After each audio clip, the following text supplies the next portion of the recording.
Bienvenidos, queridos amigos, a Como el Guarapo, en compañía de nuestro directo compañero Ricardo Ríos, hombre de matemáticas. Buenos días. Buenos días, profesor. Buenas tardes, buenas noches, porque esto sale todo el tiempo. ¿Cómo está usted? Bien, vale. Me alegro. Parece que ayer almorzó usted muy bien, porque yo lo estuve viendo en el programa y se veía como sosegado. Robusto, no, chicos, ya no había comido. Venía yo de la jornada esa. Sí, yo sé. En solidaridad con Leopoldo López. Y, muy conmovedora, palabras del papá de Leopoldo López Gil. Conmovedora está la situación para los familiares que tienen muchachos en las tumbas. No nos referimos a las tumbas del cementerio, nos referimos a las tumbas del SEBIN, allí en la Plaza Venezuela. Bueno, ya es bastante feo esto de que de los 25.000 muertos por violencia en Venezuela, más del 80% sean menores de 25 años. Eso es una cifra espantosa.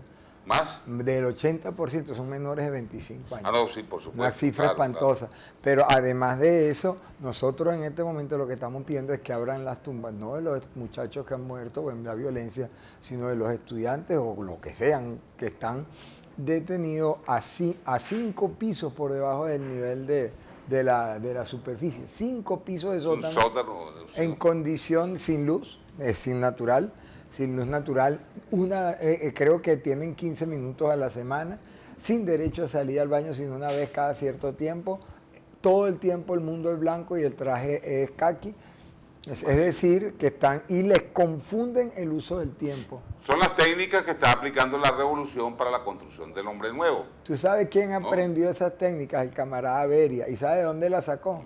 De las Gestapo. Se llamaban los cuartos fríos de la muerte. No, por supuesto. El fascismo alemán aportó, Beria era el jefe de la policía política de Stalin, eso segurito lo aprendieron estos muchachos tan buenos alumnos de Stalin que dirigen Cuba, y aquí, pues bueno, no vale, total, un coquito ahí sí.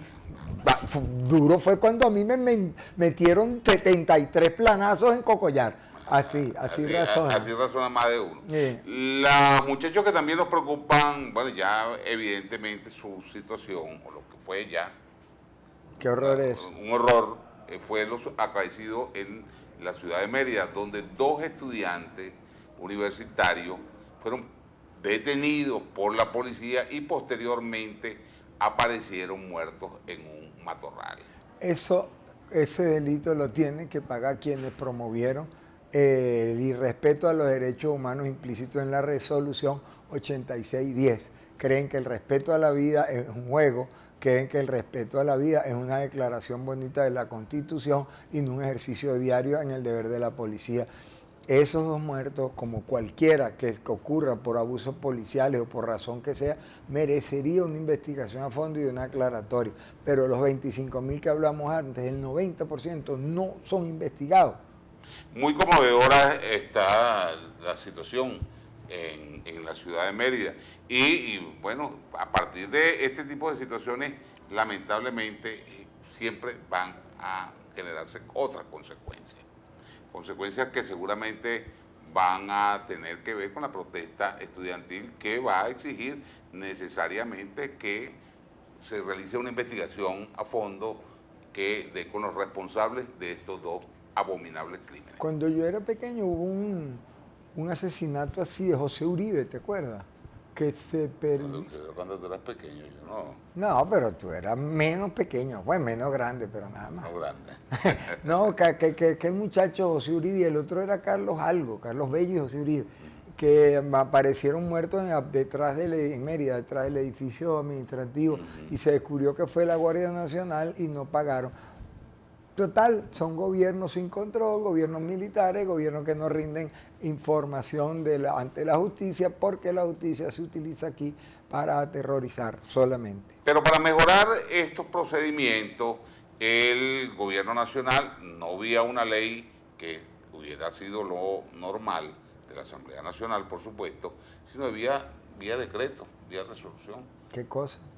Lo que le entrega a Maduro unos poderes muy particulares alrededor de los organismos de contrainteligencia militar, el DIN. El DIN. Que responderán a Maduro y será Maduro el que manejará la discrecionalidad para para determinar quiénes son enemigos de la patria y quiénes no lo son. Y eso pareciera razonable, porque el presidente de la República tiene responsabilidad sobre la seguridad, pero el problema es que no es controlado, no es una ley, ese es el punto, eso es lo que hay que entender. Que no tiene límites. Exactamente, que come es decir, por eso lo señalamos, queda a discreción del señor presidente determinar quiénes son los enemigos de la patria. Es, por cierto, una expresión que viene de ese mundo de Beria, al que tú hacías referencia, los famosos enemigos del pueblo, que se resumían en un artículo de un decreto, en aquel entonces creo que era el 222.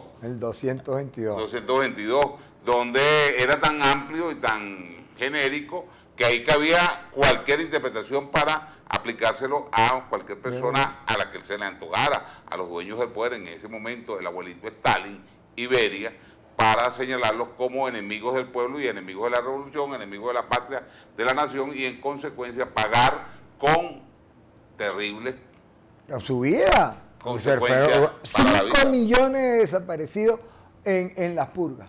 O sea, aparte de los fusilados y todo. ¿Cuál de las purgas? Porque fueron tantas. Lo que llamaron las purgas de los procesos de Moscú. Imagínate. 5 millones, que fue lo que fue consecuencia del 222. Ajá. Bueno, ¿qué pasa con esto? ¿Por qué nos preocupamos? Fíjense, por todos lados aparece... Que tienen sus antecedentes en Lenin, porque hay gente que se queda diciendo, no, es que el que fue malo fue Stalin, pero Lenin arrancó con esos procedimientos. Hay un verso que no sé de dónde lo leí, en una copla que decía, que acusáis a España de la hazaña. Eso. Ese tipo dice que hubo hazaña, nadie se engaña. Más que la hazaña eran las malas mañas. Es que en esa época matar era como que muy común. No había, y nosotros que creemos en los derechos humanos, ay, esto sí está malo. Salió una llamada, ¿sigo? Sí, bueno, salió una llamada aquí, tenemos que... No pueden llamar ahorita, es que no lo apagué. Pero tengo que pagarlo. Paga el teléfono, no paga el teléfono, paga el teléfono. Para que pero es que tengo que apagarlo. Ese es el caso del compañero. Bueno, además de esto, está la situación que se asocia a el terrorismo parlamentario, que es una forma de terrorismo de las tantas que se han venido aplicando en Venezuela. Ya hemos visto el terrorismo policial, los crímenes que a diario se cometen, el terrorismo judicial, que es el uso de los tribunales de justicia para someter a la voluntad del régimen a cuanta persona ellos se les antoja, y por supuesto el terrorismo parlamentario, que se ha llevado por el medio a varios. Mira, vamos a ver. Mira, pero antes que se me olvide, yo quería recordar que no fue solo Beria, sino que el gobierno de Videla justificó todos los asesinatos con resoluciones igualitas a las que tiene Maduro en su mano con el DIN. Videla es el general argentino que dirigió tal vez la más feroz dictadura de los años 70 en América Latina. 80, ¿no? 80. Bueno, el terrorismo que nosotros queremos denunciar, tenemos ganas de decir que es terrorismo de Estado, porque lo hace el Estado, pero como es una definición ahí que tiene que ver con cosas como la de Beria, y la verdad es que hasta ahora aquí no han fusilado sino entre ellos los guardaespaldas. Aquí tú no te has dado cuenta de eso. Muerto guardaespaldas de Flores Rodríguez, mataron guardaespaldas de Diosdado Cabello. Y que esa matadera de guardaespaldas, pues pareciera que es una forma de debate no muy reglamentada. No muy civilizada. Y tampoco muy reglamentada. Eso es por pura terrorismo nuestro, porque eso no puede estar pasando, que ellos se maten los guardaespaldas. Pero el problema está en que desde el Estado hay una campaña de terror para perseguir a la disidencia en lo que estamos percibiendo con mucha preocupación, el avance de una lenta imposición de restricciones severas de la libertad democrática. En mi opinión, eso tiene mucho que ver con las circunstancias electorales que se avecinan. El gobierno, creemos nosotros, se siente bastante perdido. Toda la opinión pública, los estudios de opinión pública señalan que por lo menos el 83% de la población pide cambio, exige cambio, y eso supone que los resultados electorales que se avecinan no van a ser muy favorables al gobierno nacional. ¿Y cómo hacemos si una buena cantidad de cargos en este país no son electos Porque lo ejercen militares activos en cada una de las actividades que usted, la que menos se imagina, hay un militar dirigiendo esa operación o esa actividad del Estado venezolano. Bueno, por eso es que es una gente que no entiende, miedo. claro, porque es una gente que no entiende el cambio por democracia. Usted perdió un centro de estudiantes, yo gané y perdí centro de estudiantes, uno perdió, uno agarraba su cachecha y se iba. Y le cogía rabia al que te ganó, no es que te iba contento. La gente hacía gafa votando por ese tipo y tal. Eso lo hicimos 1000 veces. Esta gente no tiene costumbre. Entonces, aquí son las 3 de la tarde y me pintan esto de verde. Por eso han levantado esa bandera que es sumamente peligrosa, que es el terrorismo parlamentario, y han solicitado el allanamiento, o están en ese proceso de solicitar el allanamiento de la inmunidad parlamentaria del diputado Julio Borges, que no solamente es diputado, sino que además es el coordinador nacional de Primero Justicia, quien, para todos los resultados de las encuestas, es el principal partido opositor venezolano. Bueno, y esto tiene, eso es tan cínico y tan feo, que tiene un guión. Comienzan primero con una insinuación. Viene un golpe de Estado, viene un golpe de Estado, viene un golpe de Estado. Sacan 7 tenientes en calzoncillo y ese es el golpe de Estado. Bueno, y a propósito de esa denuncia, en el momento que denuncia, el tipo se va. En esos días él se fue. Porque son las cosas que llaman la atención. El tipo dice, bueno, viene un golpe de Estado por ahí, yo me voy por ahí. Yo me voy de viajecito, por si acaso... No vaya a ser que me agarre a mí. No vaya a ser que me agarre a mí. Después sale una asamblea general, ilegal porque eso no existe, y después comienza un fusilamiento mediático que comienza diciendo, vamos a ver, después ya no ven, después acusan directamente.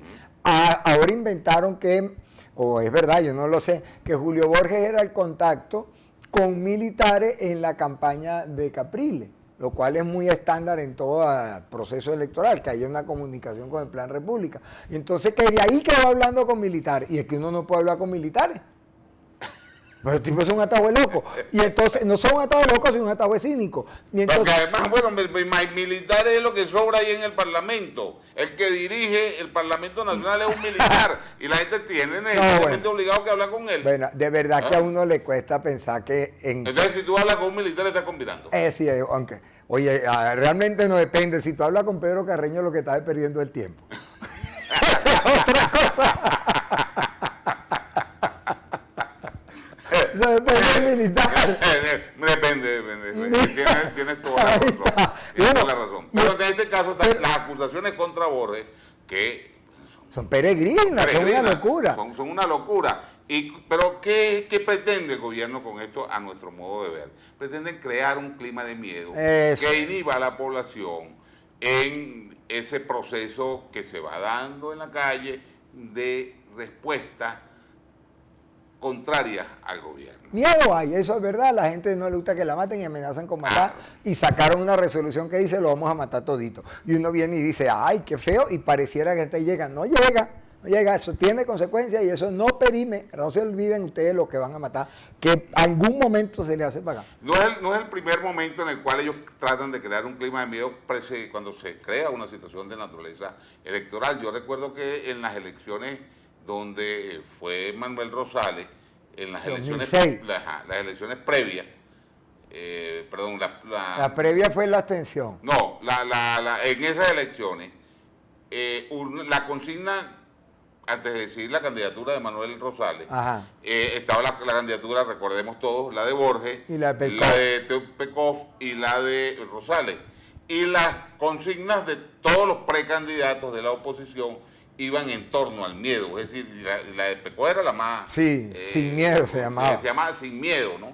Porque el clima que había creado el gobierno en ese entonces era verdaderamente tenebroso lo que se sentía en ese momento, y mucha gente estaba así como que dudosa de participar, de dar el paso en el proceso electoral. La de Rosales, bueno, la de Rosales decía más o menos lo mismo. Sí, bueno, atrévete, ¿no? Es decir, bueno, rompe el miedo, bueno, el paso. De hecho, las primeras marchas de Rosales fueron en los barrios donde te era... en Katia y montaron el malandraje, nos cayeron a tiro en aquella ocasión. ¿Cómo se llama Nueva Caracas? Ahí en Katia, ¿no? Sí, cerca de Los Flores. Ahí. Por ahí por Los Flores, ¿no? Sí. En esa zona, bueno, porque ellos crearon ese clima. Ahora, entendamos nosotros que en aquel momento tenían una persona al frente del gobierno que tenía un carisma, tenía un liderazgo que nadie se lo discutía en No. ese sentido. Ahora, y en ese momento, como que dice, creaban el clima de miedo, reprimían, pero recogían, lo manejaban a su real antojo y entender.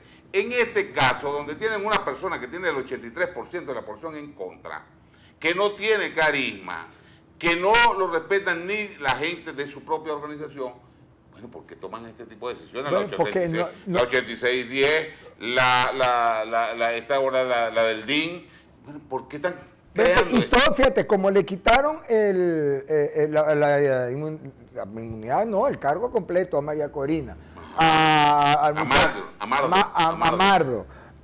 Y además todos la diputada allá de María Angulo, es que primero que nada lo fusilan moralmente, desgraciadora, traidora, no sé qué cosa. Después lo votan, después se pasan por encima y por donde les da la gana la Constitución, consiguen un poder judicial venal, cobarde y entregado, con todas sus letras, que le respalda la decisión. Pero a mí me parece muy grave que junto con eso se estén consolidando los elementos de una dictadura militar.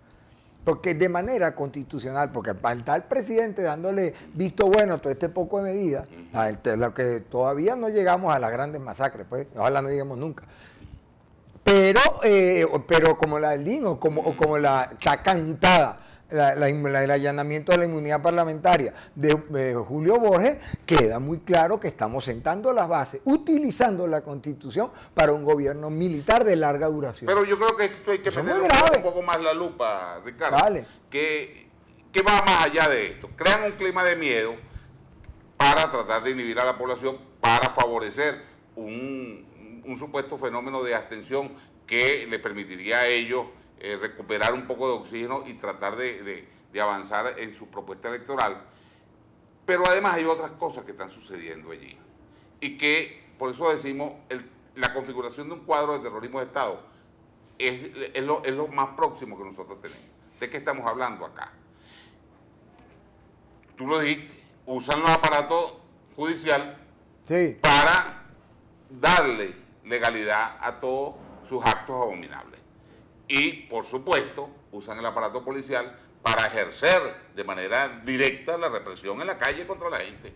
Eso no se niega. Y al mismo tiempo usan el poder que tienen sobre el Consejo Nacional Electoral para seguir creando ese clima de desconfianza en torno a el proceso que también inhiba a la población para la participación electoral. ¿Cómo lo están ejerciendo? Bueno, lo están ejerciendo con... Primero, nadie sabe la fecha de cuándo van a ser las elecciones. Nadie. Las elecciones en teoría deberían ser este año. Pero tú sabes por qué no las saben. Nadie sabe. Pero el principal enemigo de las elecciones de la parlamentaria se me ha dejado Cabello, porque no haya, de verdad. ¿Por dónde meterlo? No haya, primero, bueno, donde vaya dejado Cabello, todos nos valíamos para sacarlo, lista, cabeza. Te reto a que vengas conmigo a pelear electoralmente en Miranda. ¿Tú fuiste gobernador ahí? Bueno, no, el problema interno es muy grave, porque una de las características de la lucha interna del PSV es que Diosdado ha perdido todas las elecciones internas en las que se ha metido. Todas. Pero bueno, entonces, no se sabe la fecha, pero tampoco se saben los circuitos electorales. Bueno, eso va a ser peor. Y cuando tú estás creando un clima de esta naturaleza contra los parlamentarios, generando toda esa acentuación del militarismo en la calle, ¿qué es lo que tú estás buscando? Que nos queda un minuto. Suspender el proceso electoral. Porque es una gran pregunta que surge. Bueno, si siguen avanzando en esta lenta dictadura, van en ese camino. Allá van. Y es necesario entonces que la mesa de la unidad, los factores de oposición, comiencen a exigirle al Consejo Nacional Electoral que dé la fecha, que definan ya de una vez por todas cuáles son los circuitos y que comience a alertar a los organismos internacionales que el gobierno está dando pasos que van en la dirección de suspender el proceso de elecciones parlamentarias. Sí, pero parece que desde la mesa hay quien coopera, porque yo te lo digo, la mesa tiene un silencio. Bueno, no, pero por eso lo estamos diciendo. No, pero la mesa... Para que ellos también se monten sobre Espérese, que tiene 4 minutos hablando. Lo que tienen que hacer. Pero la mesa tiene un silencio inexplicable ante el país sobre cómo es que vamos a escoger nuestros candidatos. Y yo creo que eso ya será tema de mañana, porque se nos acabó el tiempo y mañana nos agarramos. Sí, no queda ya nada, ¿no, señor Yander? No, estamos matariles aquí. Bueno, pero antes que lleguen las tropas de asalto del DIN a decirnos enemigos de la patria, le deseamos un feliz día. Hoy es jueves, ¿no? Hoy es jueves, sí, 19. Hoy cumpleaños Beatriz. Tú sabes que yo soy amigo de Beatriz hace 30 años y todos los años me olvido. Primera vez que me olvido. Bueno, feliz día. Feliz día a todos. R. Ricardo Ríos 1. @Farías José. Esos son los Twitter. Cariño.